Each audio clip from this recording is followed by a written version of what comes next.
Assalamualaikum warahmatullahi wabarakatuh. Halo semuanya, kami dari kelompok 2 produksi 3B akan membahas mengenai problema produksi kepasiran.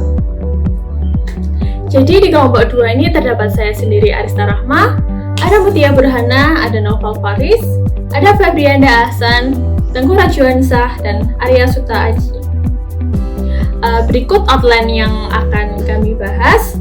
Yang pertama mengenai SEN problem, yang kedua mengenai faktor yang mempengaruhi kestabilan formasi, identifikasi SEN problem, case study, penyebab terjadinya SEN problem, akibat terjadinya SEN problem, pencegahan SEN problem, dan metode pencegahan SEN problem.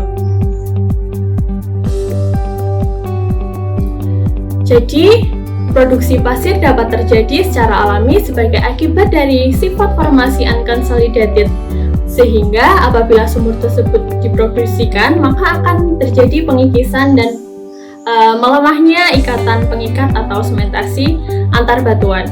Kemudian butiran tersebut akan terlepas dan masuk ke dalam sumur sehingga butiran pasir formasi berpeluang untuk ikut terproduksi ke permukaan bersama dengan minyak.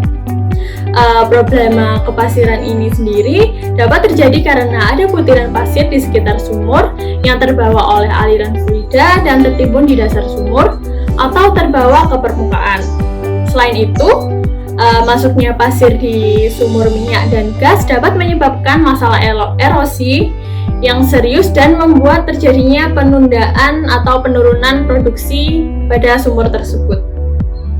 Baik, selanjutnya di sini saya akan menjelaskan mengenai faktor yang mempengaruhi kestabilan formasi.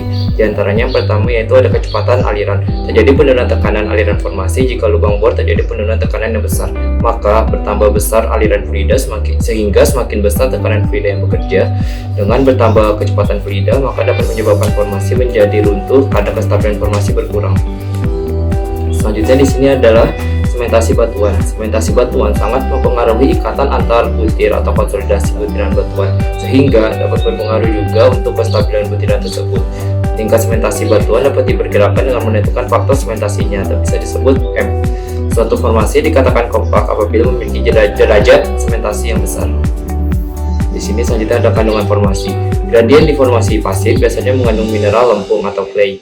Clay memiliki sifat swelling apabila terkena air, sehingga ruang pori akan semakin kecil. Oleh karena itu, porositas akan berkurang dan permeabilitas menurun.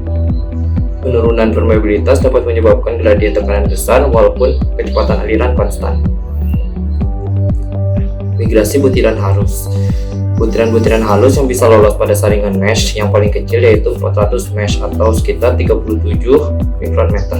Terendapkan bersamaan dengan terbentuknya batuan sehingga terikut masuk ke dalam formasi pada saat kegiatan pemboran dan well completion.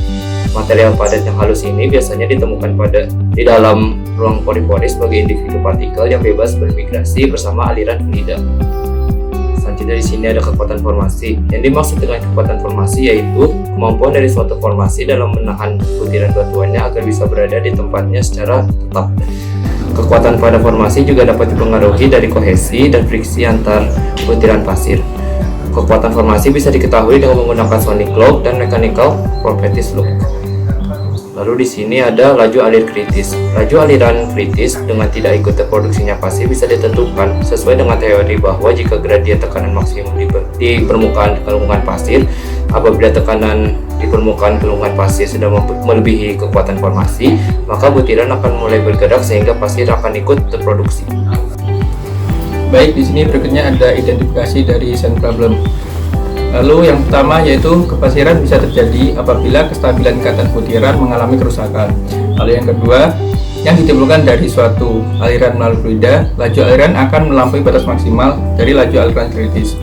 Lalu yang ketiga, semakin besar harga faktor, maka akan semakin kuat ikatan antar butiran pasir dan semakin akan consolidated. Lalu yang keempat, semakin rendah faktor segmentasinya, maka tingkat konsolidasi butiran juga semakin rendah. Selanjutnya sini ada penyebab terjadinya masalah kepasiran. Faktor yang menyebabkan kepasiran saat proses produksi antara lain adalah drag force atau tenaga pengerukan, yaitu suatu tenaga yang disebabkan oleh laju aliran dan viskositas meningkat, yaitu aliran fluida. Yang kedua itu ada strike formasi, terjadinya pengerukan pada hal ini berhubungan dengan terproduksinya air yang bisa melarutkan material penyemanan. Yang ketiga itu ada tekanan reservoir mengalami penurunan. Hal ini dapat dipengaruhi sifat dan penyemanan antara batuan itu sendiri. Akibat terproduksinya pasir. Yang pertama, adanya akumulasi di peralatan permukaan. Jika kecepatan produksi cukup besar untuk membawa pasir ke permukaan melalui tubing, pasir itu akan terjebak di separator, heater-to-heater maupun pipa alir produksi. Jika jumlah pasir yang terjebak cukup banyak, maka diperlukan pembersihan atau mengefisiensikan produksi dari sumur. Untuk melakukan hal tersebut, maka harus dimatikan. Selanjutnya adalah pencegahan sand problem.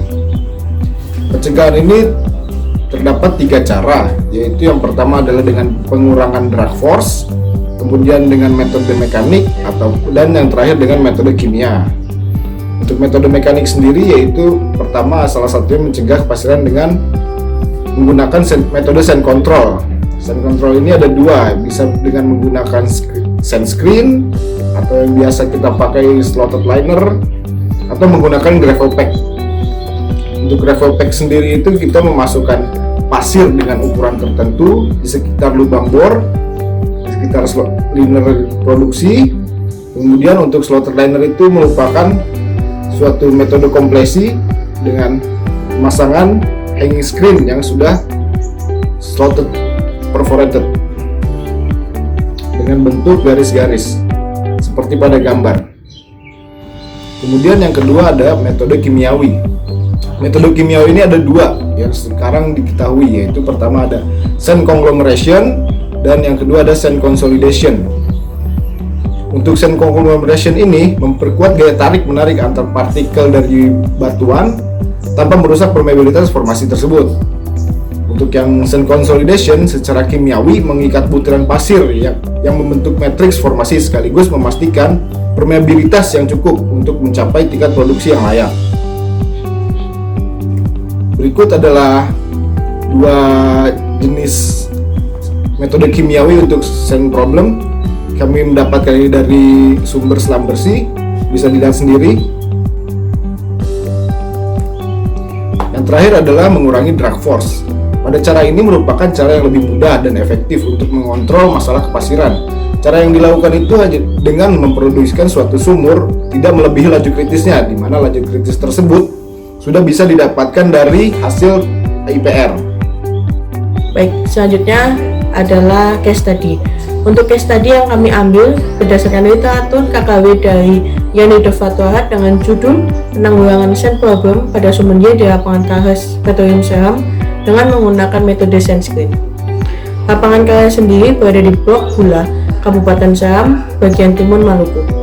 Kemudian pada lapangan ini memiliki sand problem yang dikarenakan formasi reservoirnya berupa batu pasir yang unconsolidated. Sampel pasir ini diambil dari sumur YKNZ, kemudian diuji di laboratorium dengan menggunakan shift analysis.